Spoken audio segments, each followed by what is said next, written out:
If you found this show, you already know something that most people your age have forgotten, or maybe they never figured it out. The mats don't care how old you are. They just care whether you show up. This is the Josh Button Podcast. We're building a community of midlife grapplers, lifelong martial artists, and hard-to-kill humans who refuse to treat midlife as the finish line. Stay on the mats, stay dangerous. Let's get into it. What's going on, everyone? Welcome back to the Josh Button Podcast. I'm going to start 58-time IBJJF gold medalist. That's mind-boggling in itself. 2 times Master World Champ, 3-time Pan Masters World Champ. Brian Edwards, Jiu-Jitsu Dad on Instagram. Thank you for joining me. How are you today, brother? Josh, I'm great, man. Thank you for having me, bud. It's a pleasure. Awesome, man. So let's go back to the beginning. I mean, you don't get 58 IBJJF gold medals without some extensive history on the mats. So take me back. Why did you start jiu-jitsu? When was that? Where was that? And when did it become like a part of your life as opposed to what most of us, get as a hobby? Sure, man. Great question. So I was an athlete all my life, played football in high school, played football in college, played a little bit of rugby in college as well. And then after I graduated, just life took over. Started to get out of shape, was chasing the American dream and the almighty dollar and working, 12 hours a day, and I gained a bunch of weight, got out of shape, wasn't an athlete anymore. A couple hours in the gym and church softball wasn't cutting it. So I just decided I wanted to make a change in my early 30s. I'm 52 now, so it was almost 19 years ago. And there was no jiu-jitsu school anywhere around. I was the typical guy that watched the first UFC, fell in love with it, and just saw how jiu-jitsu dominated. And I said, man, I've got to learn this art somehow. No school within about an hour and a half. So I started driving to Myrtle Beach from Florence. I live in Florence, South Carolina, and Myrtle Beach is about an hour and a half away, and trained under Shane Briggs, who was a Relson Gracie black belt. And he was one of the first black belts in South Carolina, one of the first. So this would have been back in 2007, October of 2007. Took some privates under Shane, trained with Shane at his school, Legion Martial Arts, now in Myrtle Beach. And then Tim Jones, my black belt that I came up under, came back to Florence, South Carolina from Texas and opened up Swamp Fox Jiu-Jitsu. And so I was his first student. 2008 was his first student. Trained with him for several months before we even got a second student. So it was like private lessons every night. Trained 7 days a week, man. Got in 2 a day sometimes, just soaked it up. And after that, the school exploded. I trained under him until 2016, when I got my black belt. And then after that, I purchased a school from Tim and turned around and sold it just a couple of years ago. So that's the short version. So where are you training now? I'm actually still training at Swamp Fox, still in the same town and all that. Our current owner, Spencer Selman, is a black belt under me. So when did this shift happen for you personally, when you were like, all right, I'm a competitor now. I'm not a hobbyist. I'm not somebody who is just doing this for the fun of it. I actually feel that draw to competition. I don't know exactly what caused me to go to my first competition. It was a small state tournament in Columbia, South Carolina. I was a fresh white belt. I probably shouldn't have been out there. I mean, I was brand new, jumped into the masters and adult division for gi and no gi. Ended up having like 12 matches in one day and almost killed myself. And I went into my first match and went against this young wrestler. It was actually in the adult division. I had no business being in there, but it was sub only. We went all the way to the 10-minute time limit. And then in overtime, he shot me with the double leg and took me down. I lost the match, walked over to the closest trash can and just puked my brains out. And after that, ran off wins for the rest of the day. I think it was like 9 or 10 straight wins. And after that, man, I was just hooked to it. And I felt like it was the piece that I was missing in my life, being an athlete all my life, playing football, playing rugby, and then not having any competition for 15 years or so, even though, life had started to take over. I felt like that competition was something that brought me back in. Yeah, I feel the same exact thing. When I got back onto the mats, I had been 20 years away from sports and I was like, oh my goodness, I missed this part of my life, whether it's competition or just actually training like that and competing on the practice floor. Tell me, when you threw up, was it because of the intensity of the match, or did you not warm up properly? Did you feel like there was any adrenaline dump in that process, or was it just all because of exertion? Josh, it probably was a combination of the two, man. I probably didn't warm up properly. I probably was not prepared enough at that point to be out there competing. Probably shouldn't have been in the adult division going up against a 20-year-old collegiate wrestler, all of the above. But I feel like maybe not the conditioning side, but more just the adrenaline dump, how intense it was, everything going into it. And gosh, not being in a competitive situation for, over a decade and then put myself back out there. I can remember it like it was yesterday. Yep. And you know what's the reason I bring it up is because I'm going through this with one of the guys at my gym who's a new competitor. He's a green belt, but I mean, he is such an athlete and he gets out there a lot now and he's competing. But he told me he went to ADCC in Texas the other day. The first match gave him the problems. And I asked him, I was like, how did you warm up? And he's like, oh, it didn't really. And I was like, bro, we've all done this one. I think if you've competed and unless you had somebody that you were very fortunate to have around who prepared you properly. You just didn't know any better. And my first match was the same. I thought my heart was jumping out of my chest. The adrenaline dump came on. I did not belong out there either. I was a white belt and fresh and I did the same thing. I had the match. I threw up and then I did great after that. So you have to get that out of your system, man. I mean, you really do. And I've found that so many people that jump into competition that have that same feeling just can't get back out there and do it again because of how intense it is.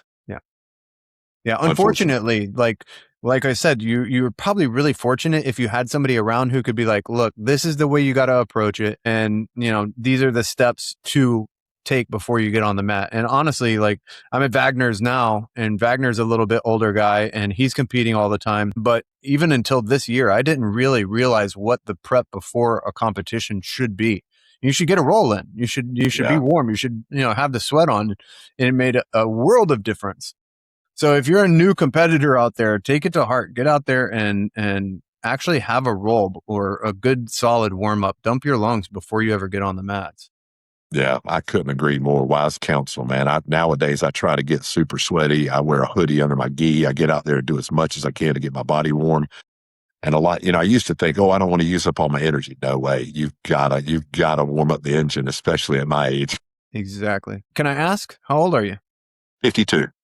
52. So yeah, you started, I guess if you started at white belt and you were already in the masters, did you encounter issues right away with recovery or anything like that? Did you ever feel like you were at any kind of disadvantage with your age compared to the guys you were training with regularly? Right off the bat, since I started kind of by myself and there weren't any other students, I just started drinking the Kool-Aid and I really got into the conditioning side of it. I started dabbling in all different types of methods to enhance my conditioning and sprinting and even did CrossFit for a while and just did all different types of things to get my conditioning up. And so quickly I realized the importance of conditioning. So within the first year, I think I probably got my conditioning to where that was probably my biggest asset really at that time. I felt like I could roll for hours and hours just from getting conditioned so well. And so in the beginning, I could tell that was extremely important because 2 or 3 minutes in a roll, if you're gassed out, you're never going to be able to make it in competition. And so, I took it to heart. And I remember somebody telling me before that, you might be a great fighter for a minute or two, but as soon as you're tired, every minute after that takes you down a belt level. Now, you're obviously a large man. Do you encounter that most guys in your size and your size range and your weight division are a little bit quick to gas? Yes and no. It's funny because in the higher level competitions, when you go to the IBJJF, some of the Grand Slams, you go to Pans or Worlds or Euros or anything like that, you don't find it as much. In some of the more regional tournaments with competitors that don't compete as much, absolutely. And that was kind of my ace up my sleeve early in competition was if I'm up against somebody who's bigger or somebody who's stronger, even somebody who's better, if I could just get to the latter part of the match, I feel like my chances are much better. 100%.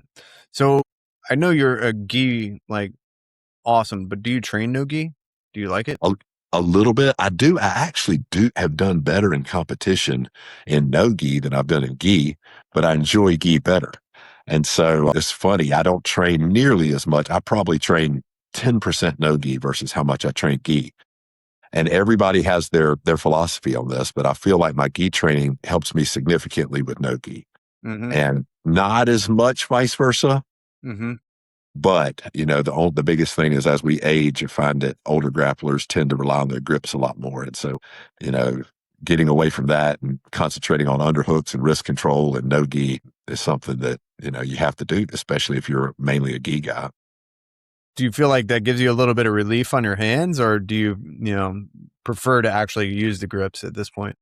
Yeah, it definitely gives me relief, man. I've got all tendonitis in both arms. I've torn my bicep. I've just got all different types of issues from, using that grip way too much, overtraining my grip as well. And so it is a huge relief to get in there and not be grabbing the gi every second, because at times I find if I don't train no gi or compete in no gi, I become way over reliant on the grips. Yeah, we've talked about that on the podcast a few times. There was different people have brought it up. Like, if you can kind of make your games a little bit more similar, so you're not as dependent on the grips, it'll help you as we get older. But to be quite honest, I guess I don't have the same amount of experience you do on the mats, or most like high level competitors.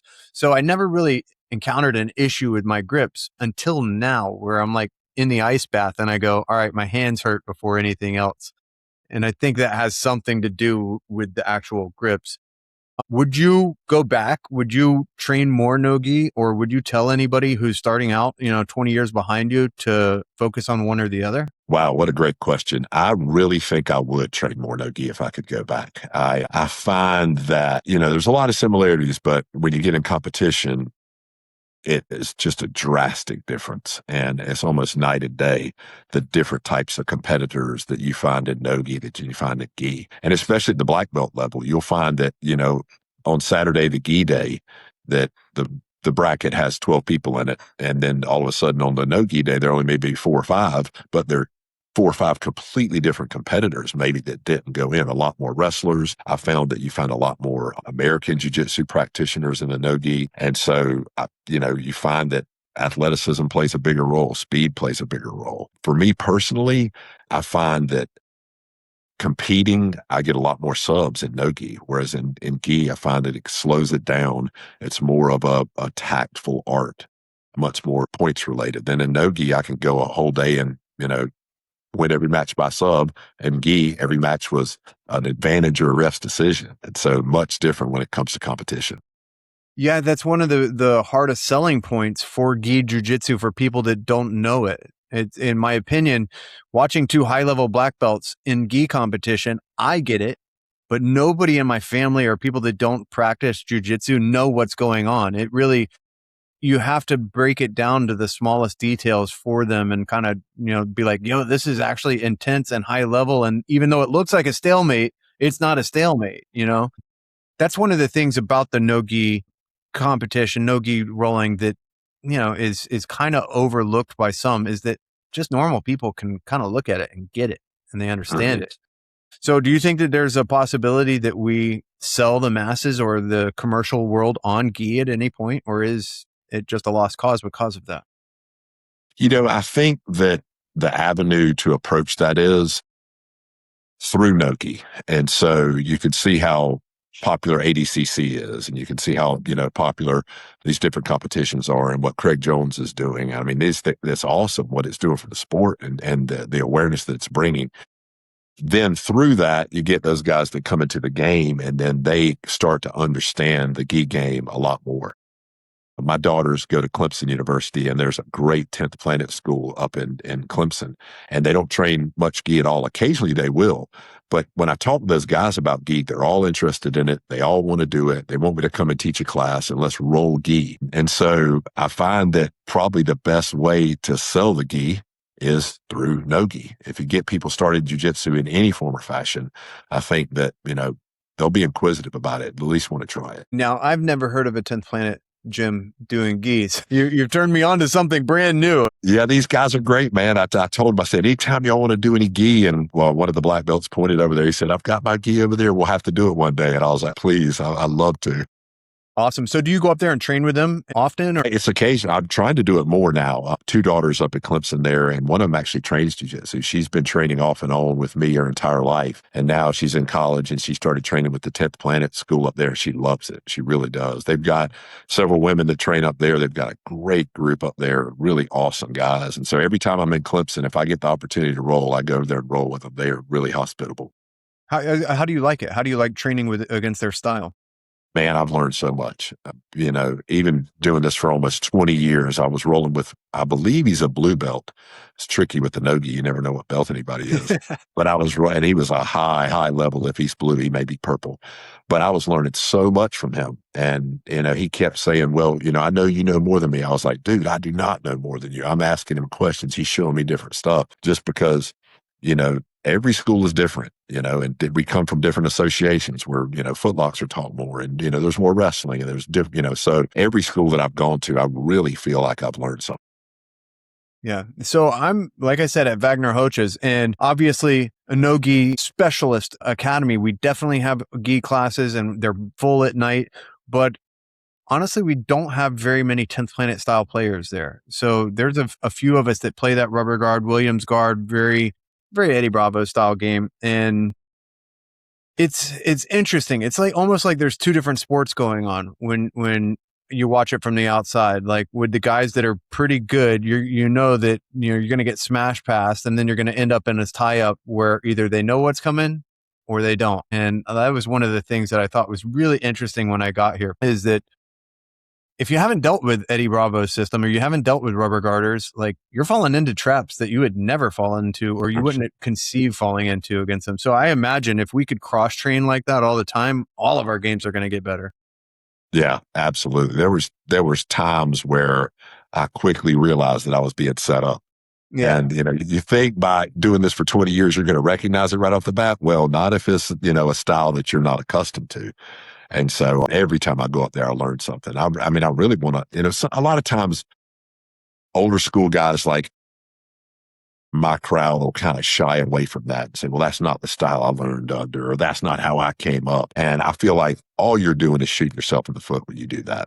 You really are. I mean, because the art has become so broad now and it's available in everywhere, and not every school is going to be the same. I mean, every school is going to be different, and there's going to be, different types of levels at those schools. There are going to be no-gi schools. There's going to be gi schools. There's going to be wrestling intense schools. There's going to be schools that apply a lot more MMA.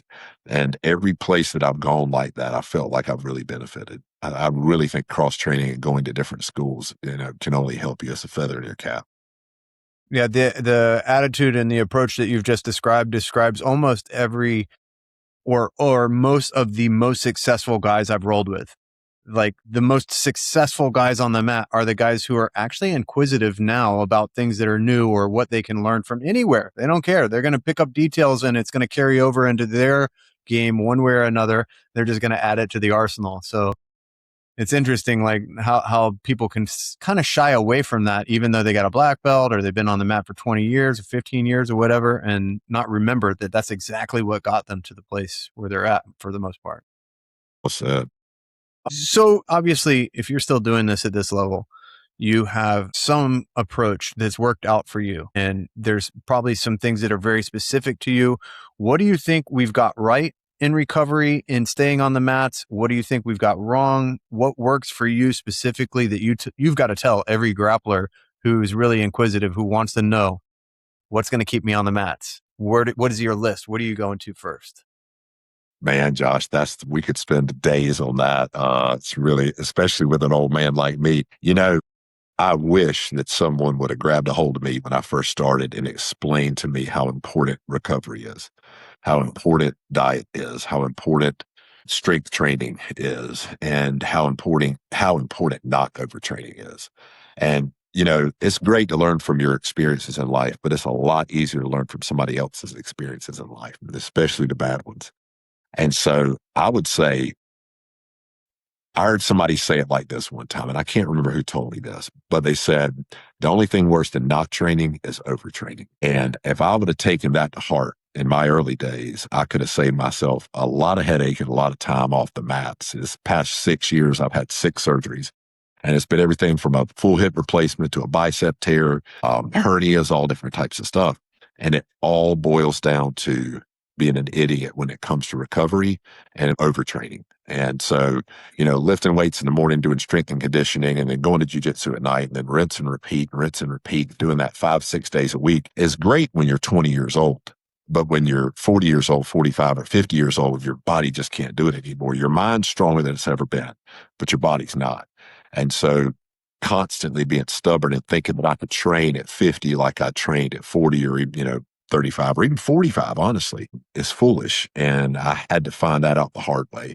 And so I cannot emphasize the importance enough of, everybody says the correct diet and everybody says, strength training and all this, but time off the mats and appropriate recovery as you age is so important because we want to be on the mats. We want to train. We know mat time is so key, but like I said before, the only thing worse than not training is overtraining. And I find that every time I look back on the injuries that I had, the hernias, the tears, the hip replacement, all of that can be contributed or attributed to overtraining. Absolutely. So what's your ideal schedule look like right now?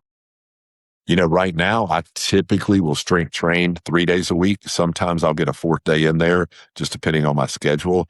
And then jujitsu is usually I'll do 2 hard days a week. I've bounced around from going morning and evening, different classes, and the evening classes are kind of tough with my children's schedule and family schedule. So now I'm doing more of the morning classes, 5:30 in the morning. I'm a older guy who pops up early in the morning and gets up before his alarm. So I find that works out a little bit better.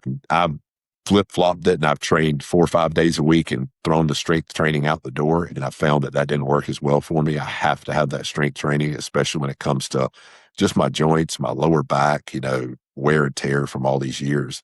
And so as much as I'd love to be on the mats 4, 5, 6 days a week and training hard, if I'm going to get in there and train and I'm going to roll hard afterwards, I can really only do it 2, 3 days a week. I'm 47. I mean, Yeah. so I'm on that, like, schedule the training and schedule the recovery just as often, if not more. And I've got my list that's probably a little longer than it even needs to be, but I'm protecting my time on the mats as well. So what Josh, else I would tell you, man, keep doing it, dude. Keep doing Yeah. it. At 45, 46, I felt like I could run through a brick wall. And then about 47, 48 is when I was doing the same things that I'd been doing the previous 15 years and they just weren't working anymore. Mm-hmm. So what do you prioritize when you, let's say you're not doing strength conditioning or training jujitsu? Is there other things that you build into your daily regimen or routine that you just are non-negotiable about? Yeah, I'm one of those Nazis about what I eat. I'm a MyFitnessPal guru. I plan all my meals out a week in advance. I have my meal prep. I have exactly what I'm going to eat for breakfast, lunch, and dinner on my training days, higher carb, recovery.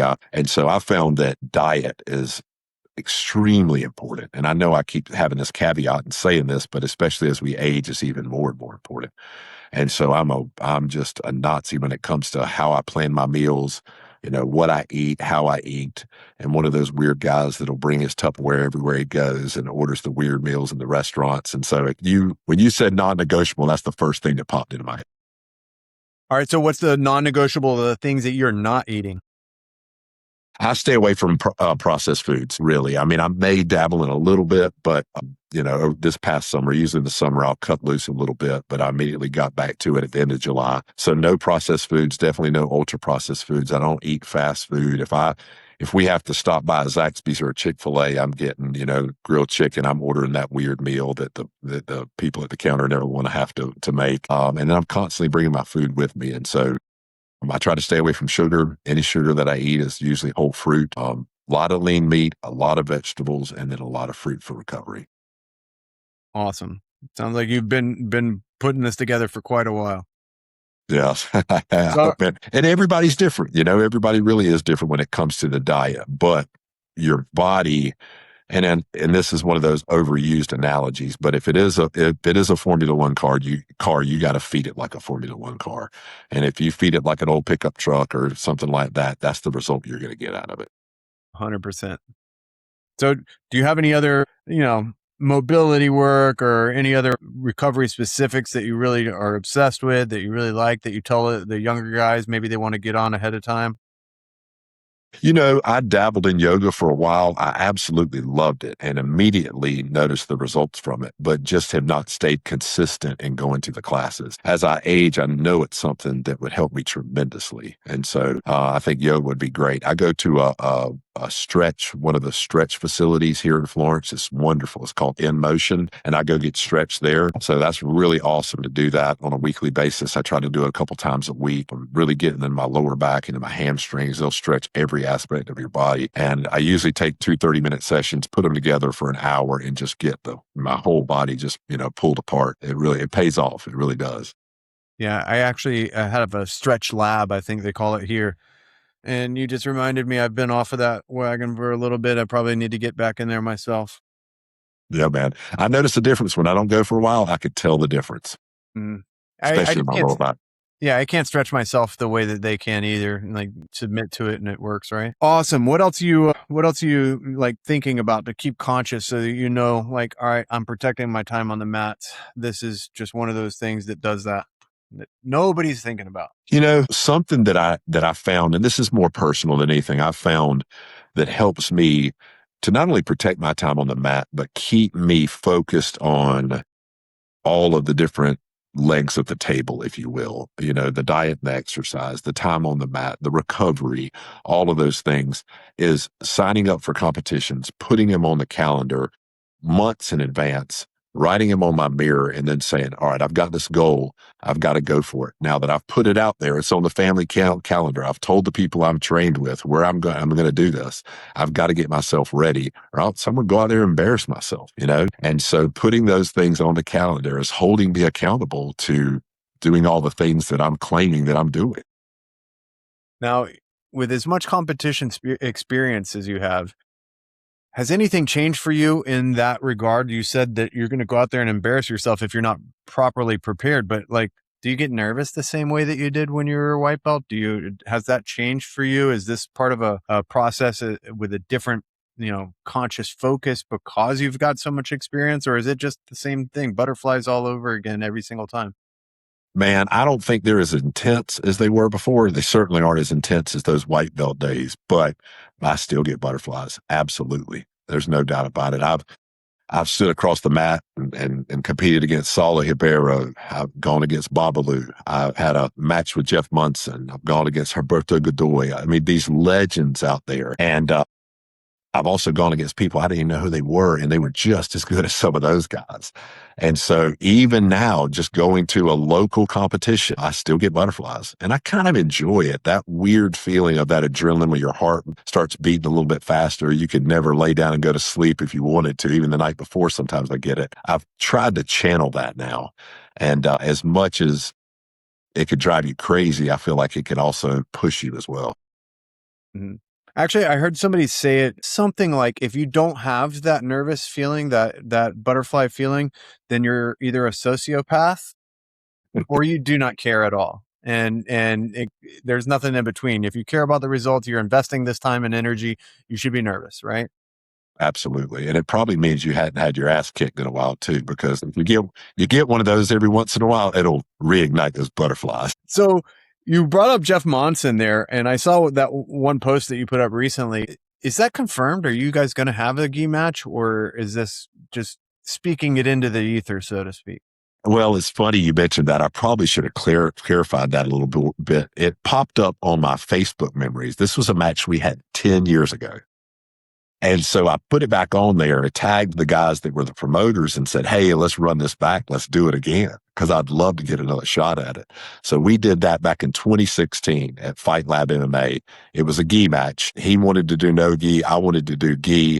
He had me by about 50 pounds and, and a lot more experience than I did. And so he met me in the middle and we had a gi match. So is there any chance of that happening? Have you heard I hope anything? so. I hope so. One time, about a year after the first match we had, that match ended in a draw. We had a great battle. It was sub only, 8 minutes, and it ended in a draw. And about a year after that, I put a post up. They were doing another couple grappling matches within the MMA card, and I tagged Jeff in it. And Jeff said, oh man, if I was in town, I would do it. Let's do it again sometime. So I don't know if he's still grappling right now. I don't know what he's doing, but if we can do it again, I would love to. It would be a pleasure. He is absolutely a beast. You have to be a little bit psychotic to even want to get back in the ring with him, but I'd love to give it a shot. Yeah, I don't think you're anything but a beast either, if that's what you're desiring, to get back in there with them, and like you're on the same category. So with that said, when Fight to Win comes around or other super fight opportunities, do you throw your name in the hat for those? Like, even though it's going to be free and, Absolutely. nothing I've really done to a win there except for a little bit of experience. Yeah, man, I love it. I love to do the super fights. They're a blast. I've done some of Toro's local stuff in the past. Had a really cool match against, oh gosh, the Irish Hand Grenade. The Irish Hand Grenade. He's a former UFC fighter. I can't remember his last name. Marcus. Anyway, Marcus, please forgive me for forgetting your last name. But we had a Toro match a couple years ago. A great guy, awesome dude. And I've had a bunch of other super fights with Serious Grappling, a couple other ones. I can't remember all of them, but several with Fight Lab MMA. I've had 3 or 4 with Fight Lab. They've done a lot of super fights as well.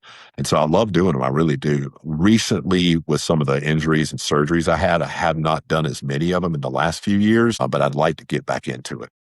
Now, are you interested at all in doing Nogi Worlds? Yes, Match? I've actually got it on the calendar. Awesome. I figured like Dude. so what do you have on the calendar for the rest of the year then? You have Well, all 3? I had Master Worlds on the calendar, and I still haven't scratched it. I've got some mess going on in my right elbow now with some meniscus in there. And so I'm trying to work through that right now, but I have not scratched it yet, even though we're only, gosh, Yeah. 2.5 weeks away, 3 weeks away. Yeah. I keep looking at it, making sure it's not full, making sure I haven't passed the registration date. And I do this with my elbow a few times to make sure it doesn't pop 100 times. But it doesn't look like I'm going to end up doing it just because I've made that mistake before of going in not 100%. And when I did that with my bicep, I tore my bicep completely. I've done it with my hip. And so I know better, but I also have only missed 2 Master Worlds in the past 15 years. And so I hate to miss that one. But definitely going to do a couple of the more smaller regional IBJJFs, maybe San Antonio at the end of September, and then probably Charlotte in October, and then Nogi Worlds in December, and then hopefully Euros back in January again. Awesome. That now you said that you put these things on a calendar so you get ready, but it sounds like you stay ready. It sounds like you pretty much stay ready. As long as you're not injured, I bet you're ready to go all the time, no? Well, I'd like to think I am. You get to the bigger competitions, you want to make sure you're on weight. You want to make sure you can go through a 16, 18, 25 man bracket, and to make sure your cardio is good. So, I mean, right now at this moment, if you were put me in a bracket that size and I had to go all the way to the end, I probably think I'd be struggling at the end just because I had a little bit too much fun over the summer, vacationing with the kids, spending time on the beach. But I've tried to get back after it these last few weeks. And so, we'll see how that goes. So I definitely stay ready, I would say, but no, I'm not as ready right now as I will be in a few more months. Now, do you teach seminars? I do. Yeah. I do. So I haven't done a ton of them, but I do them. I try to, do as many as I can locally, but I've also done some overseas. I've done one in the Dominican Republic. I've been back at that school over there in the DR a couple times. And so I love to do them. Gives me a great opportunity to travel, train with, different schools and get to go to some cool places, meet some cool people. Yeah, I know you're a businessman as well, so I figure I think you're pretty stacked as far as it comes just from having the kids and the preparation for your own competitions. But is that something that interests you as well going forward? Like you want to teach abroad, or would you want to open your own academy? And I would really love to, do more seminars. I really would. I love to travel. I love to go to different places.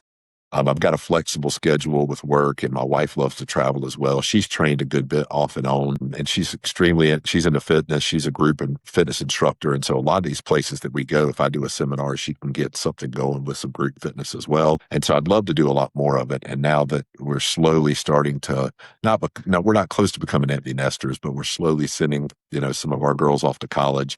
We've got a little bit more time on our hands. I'd love to travel more, and I'd love to do more seminars. awesome.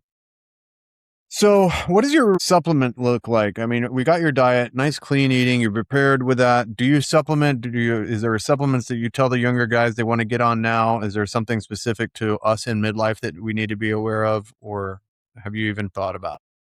I've been one of those guys that's dabbled in every little supplement you could possibly try, as far as all the creatine, the magnesium, the vitamin D, the fish oil, the basics, I would say, from just a supplementation standpoint, especially as you age, is a good quality vitamin D, magnesium, of course, creatine. We see all the studies about creatine now. It's a no-brainer.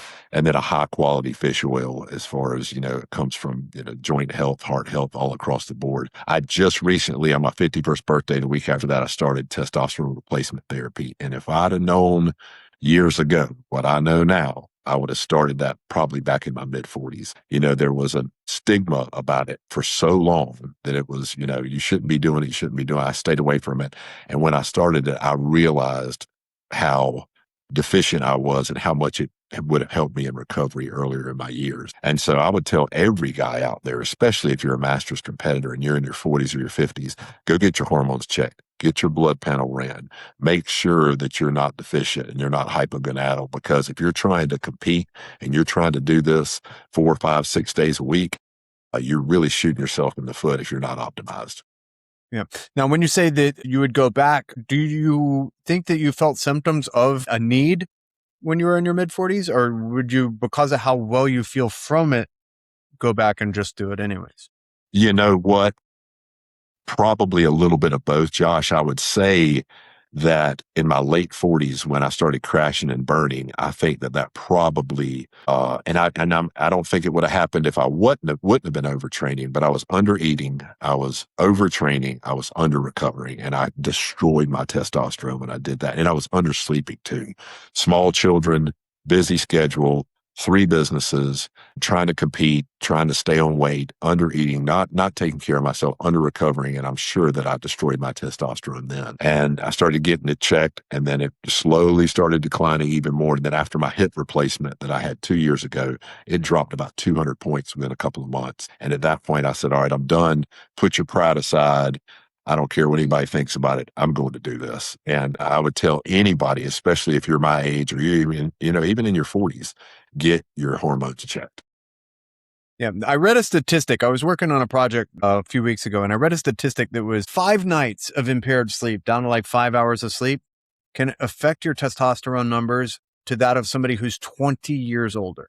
Just 5 nights. So when you think about the athletes, like yourself and the people like myself that are even hobbyists and training 5, 6 times a week, if you're not sleeping and you're doing all the stuff that we're doing, imagine the effects and how much even further off of the spectrum where we should be, we are actually. Yeah. So do you prioritize? Go ahead. I was going to say, it's wild. It's like I thought I found the fountain of youth. 2 or 3 months after it, around Christmas time, I was going to people and I was saying, guys, you've got to start this. And probably 80% of the dudes that I talked to were like, oh yeah, I've been on it for a decade. I'm like, why the hell didn't you tell me about it? Like, of course I knew about it, but I just didn't know how prevalent it was. But there was such a taboo and a stigma around it that nobody's talking about it. But I mean, every dude that I train with that's even relatively close to my age is on some form of hormone replacement. All right, I'm on the flip side of that completely. Okay, I train with a few guys that are older than me, a few guys that are just younger than me and are doing it at the highest levels, but also lots of younger, like a decade younger guys that are already on TRT or are even supplementing, going with steroids and stacks and all this other stuff. And I'm on the opposite end of the spectrum. Like, I think I'm fortunate because I had some of this information brought to me along, before I started overtraining or training hard, and I could change some of the lifestyle things that people with kids can't change. I'm by myself. I've got a lot of leg ups on the embracing the lifestyle and sleeping well and ice bathing and doing all of these recovery stacks. So I'm sitting here committing to my guns. Like, I feel good. I don't feel like there's any reason to go jump on anything yet, but I'm looking for the signs and I'm open to it. So when I talk to somebody like you, or you've seen the last couple episodes, when I talk to guys, I'm like, what was it that actually turned the needle for you that made you say, this is it, and you go get the testing? Or was it something that your doctor brought to your attention based upon tests that you were doing?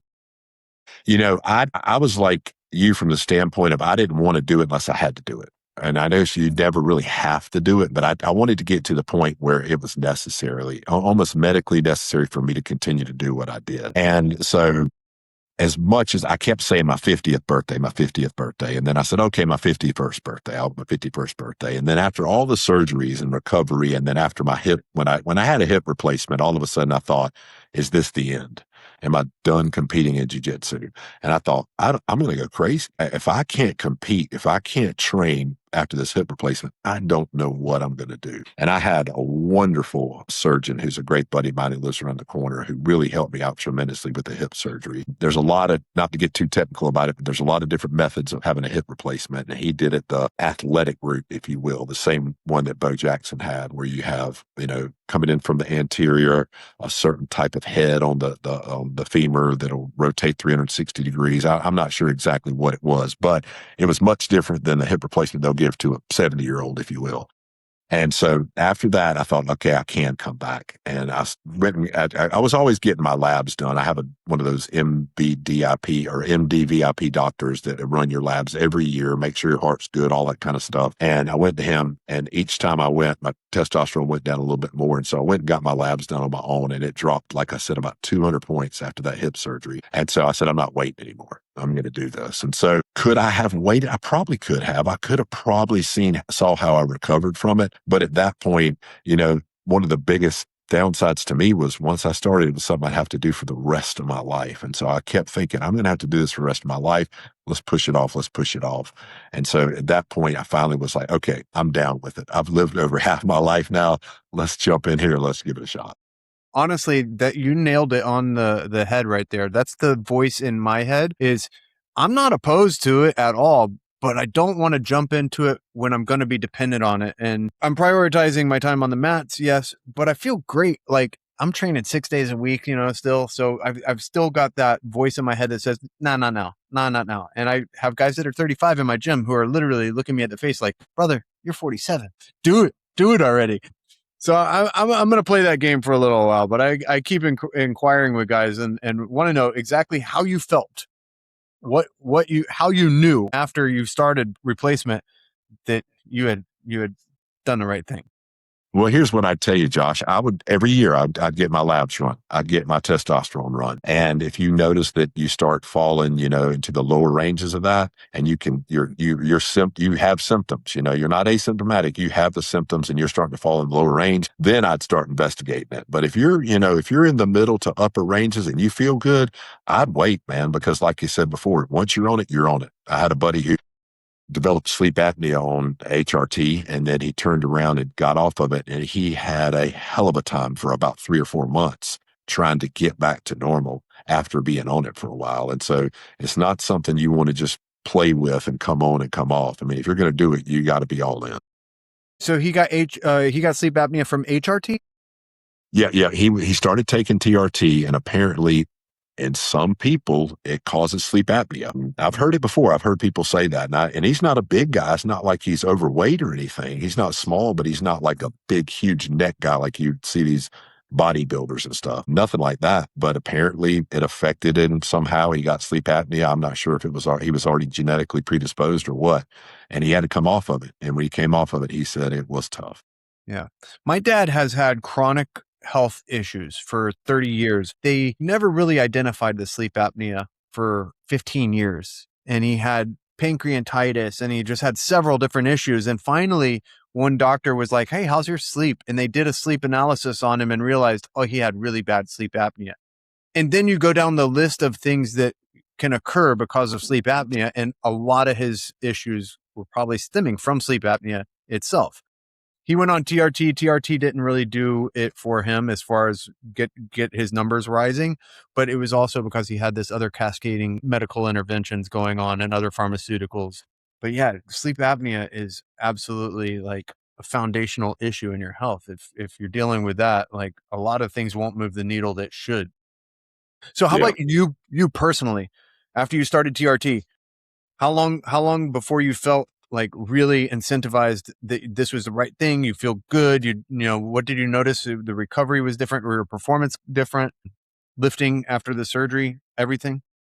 Yeah, I started it in October. It was right after my birthday in late October. So it was around Halloween. And by mid-December was when I really started noticing it. So I'd say about 2 months, and, 6, 8 weeks roughly is when I started noticing it. And the first thing I noticed, I didn't notice it as much in the gym. I didn't notice it as much with recovery, but I noticed just like a feeling of wanting to achieve, like wanting to do stuff. Every day I would eat lunch, and then after lunch, I'd have that afternoon lull where I just, man, if I had a bed, I'd go lay in it, and I just couldn't because I have to work and getting after it. But then all of a sudden that went away. And I was like, I don't know. And then all of a sudden I was like, it had to be the TRT. And it actually helped me with my sleep. I'm sleeping better than I've ever slept in my life. In the gym, I haven't noticed really much of a strength increase. I don't power lift. I don't max out anymore. I don't do, any max lifts or, I'm lifting 8 to 12 reps on everything. But what I did notice is I can recover significantly quicker. And I noticed that after a lifting session, I almost felt like I wanted to go back in the next day and do the same lifting session again, even though I knew I shouldn't do it.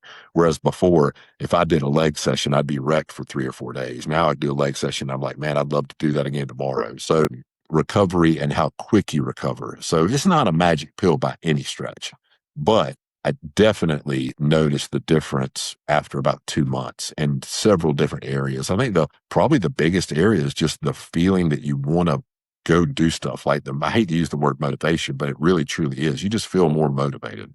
Like my wife would say, hey, let's go clean the garage on a Saturday. A year ago, I said, oh man, let's hang out. Let's watch a movie. Now I'm like, let's get it done. Let's go knock it out. Awesome. That's quality of life. Like that goes beyond everything else right there. Yeah, absolutely. So how was the hip? I mean, I've actually encountered some individuals who are a little older who did the hip replacement, and literally a week to 2 weeks later, they're like, oh, I feel better than I have in 5 years, 10 years, and they're all doing the things that they love. So is it the same for you? Absolutely. I thought it was going to be the end. You hear hip replacement at 50 years old and you think, man, what have you done?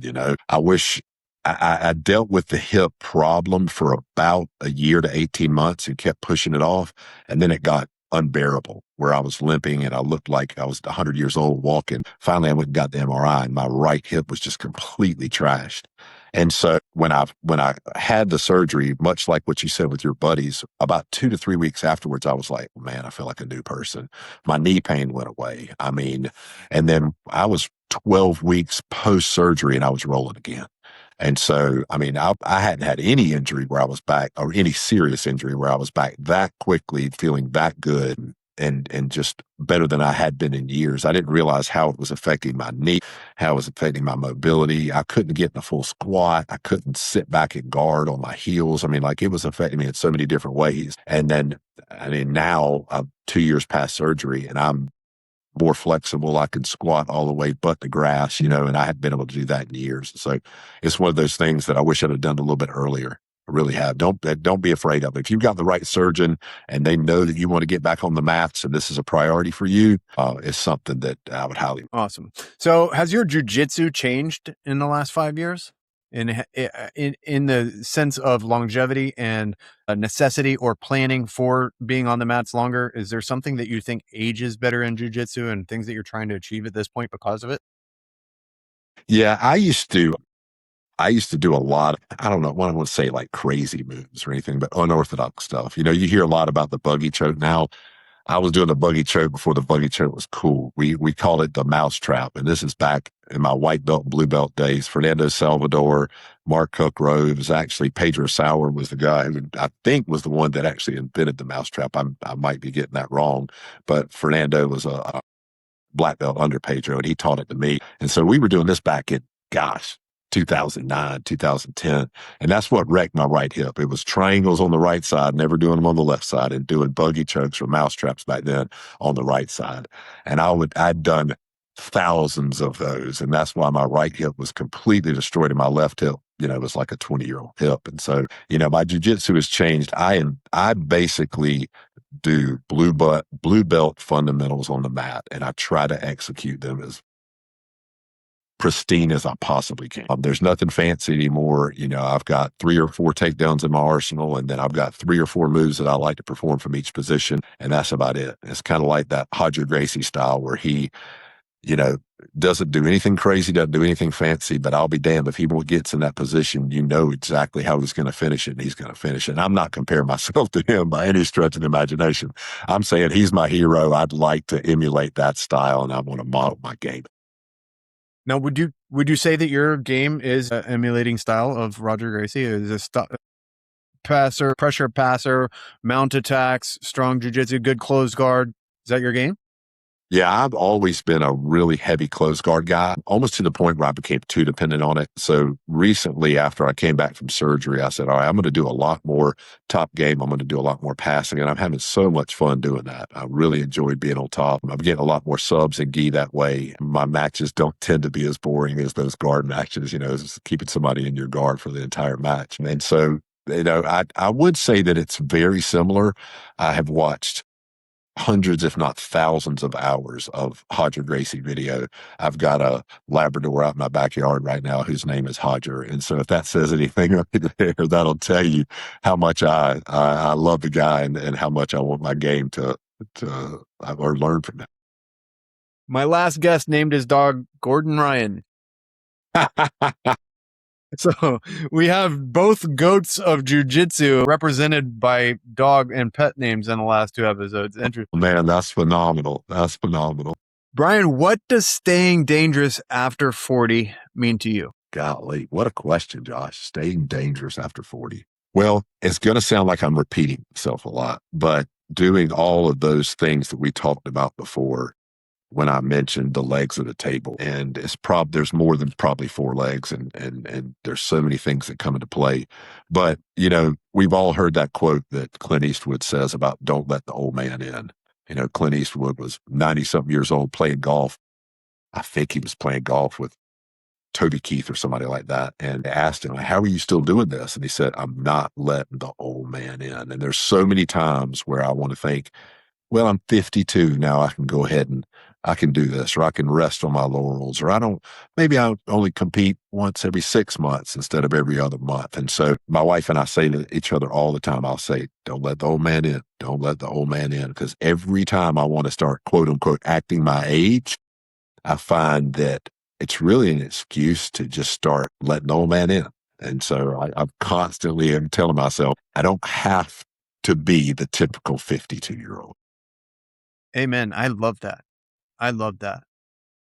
That whole midlife is a decline thing. It doesn't register with me. I don't align with it, and I don't believe it. And I've seen too many people like you that just completely reassure me that I'm correct in this. So Yeah, man. I heard somebody say at one time, it's your second prime. And that may sound corny, but I really liked it. I really did it because, the stage that I was in 10 years ago when my kids were all young and everything was wild and I was right in the middle of business and everything in life. And I wasn't able to concentrate as much on the recovery and, the different aspects of it that I am now.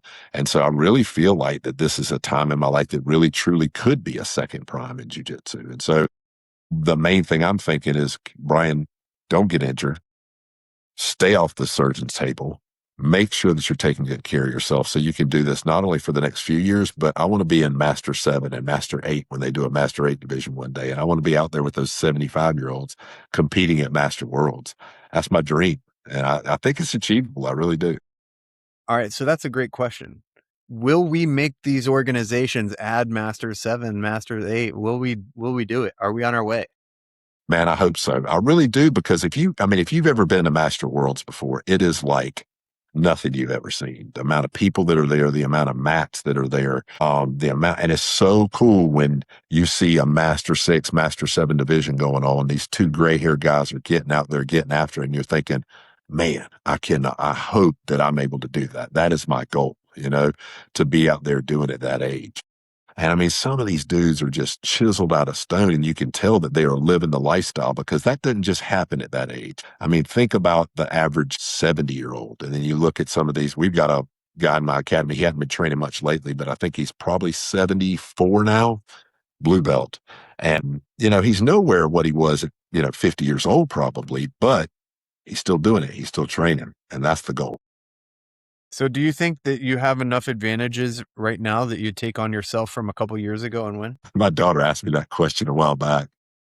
I think Mentally and strategically, I could beat my old self. But if I made a mistake, my old self would probably make me pay for it. Just the physical condition I was in, the strength that I had. I went up against a lot of guys that had more experience and that were better technically than I was at the time, just because my schedule didn't allow. I've never been a full timer. I've always had other businesses, and I've always tried to be a dedicated father and a dedicated husband. And so I wasn't able to put the time in on the mats that a lot of the full timers are. But when you get, you know, two or three deep in a world's bracket, you're no longer messing with hobbyists anymore. You've got guys out there that are, you know, they have their own associations and have sometimes thousands of students across the world.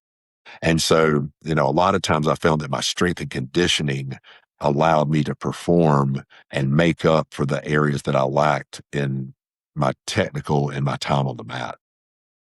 Right. So to answer that question, I'm not 100% sure, but I'd like to think that I could still handle myself. But how many old men have said that and then got their asses beat by a younger guy? So I don't know. I also have learned to put my ego aside too. Yeah. At this point, I'm not comparing myself to any of those youngsters in the gym. I'm not doing it. No, I've been worked by too many young bucks to know that age does play a role. Yeah, definitely. There is a reason the masters divisions exist. And for me and you both, we know there's a good reason for them to add more, because Masters 4, Masters 5 isn't enough at this point. Like, I agree. Keep us in those groups. All right, brother, I would love for you to leave the audience with one word and then tell them why. And this can be, you know, what jiu-jitsu guys are getting wrong, what we're getting right, your life's motto, or, you know, anything along those lines, whatever pops in mind. Leave us with a word. Tell us why. Well, it's a few words, but I'll say it like this. All good things are upstream. All good things are uphill. And I'm stealing that quote. That was a Jim Rohn quote that I heard. Jim Rohn was the mentor of Tony Robbins, and the older guy. Jim has been passed. He's been gone for probably 20 years now, but he wrote one of my favorite books, The Art of Exceptional Living. And in that book, he says all good things are upstream. And basically what that means to me is anything worthwhile, anything worth having is going to be hard. You're going to have to work for it. It's not going to be easy. You're going to have to get out of your comfort zone. And wow, is jiu-jitsu a great example of that? But it goes in business, it goes in relationships, it goes in marriage, it goes in, you know, with your children. I mean, everything. When you find a wide path and you find a narrow path, 99 times out of 100, that narrow path is going to be the path that you need to take. And that wide path is going to be the path that 97, 98% of the people in this world take. And that should be the reason why you don't take it. And so I would just say all good things are upstream. Beautiful. We were in class last night working a new position, and a couple of people looked Wagner in the face and said, "This is hard." And he pulled the whole class around and he's like, "This question was just posed to me, and I will pose a question back to you. What have you done that's worthwhile that was not hard?" And in jiu-jitsu, we've all learned it a million times over by now. You tackle these difficulties, these hard things, and the dividends are ridiculous. So that's beautiful advice. Jiu-Jitsu Dad on Instagram. Is there anywhere else you would like the audience to find you? And is there anything that you might be promoting besides a possible fight with Jeff Monson? Well, I'd love to have that. I hope that works out. Let's speak it into existence. Jiu-Jitsu Dad 7 on TikTok, Brian Edwards on Facebook. And like I said before, I appreciate the fact that you brought up seminars. I'm starting to do some gi seminars again. We'll definitely do no gi seminars as well. Willing to travel and just about excited about the opportunity for that, man.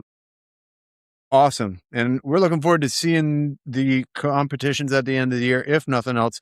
But I'm going to put that Monson call out in the show notes and in the blog. So it's getting published as well. Well, listen, if he does accept the fight, I'm going to need a few months to beef up and add about 20 or 30 pounds on. So and you're probably going to have to live stream it for us too. So yeah, that'd be awesome, man. I hope it, listen, I would really love for it to work out. That'd be great.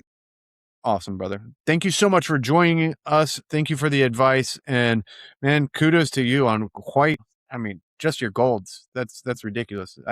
Do you know what your actual competition number is? Gosh, I have no idea. Yeah, it's really impossible, right? Yeah, I've had over 400 matches. I lost count in the last few years, and so I'm not sure exactly how many competitions that's panned out to be. But man, it's been a lot. It's been over roughly 19 years. Incredible. I'm signing up for a super fight. You've inspired it. Thank you. Oh, man. Awesome. Listen, Josh, thank you, dude. You got a great thing going here, man. I'm looking forward to watching it and keep following you, bud. Appreciate your time, brother. You guys have Hey, a you as great well. day. Stay on the mat. Stay dangerous. Hard to kill in midlife. Thanks for watching today's episode. Do not forget, go to hardtokillinmidlife.com for our free guides, and all of our viewers get 15% off at Lineage Provisions. That's the absolute best protein on the market, bar none. Code Josh Button. Have a great day.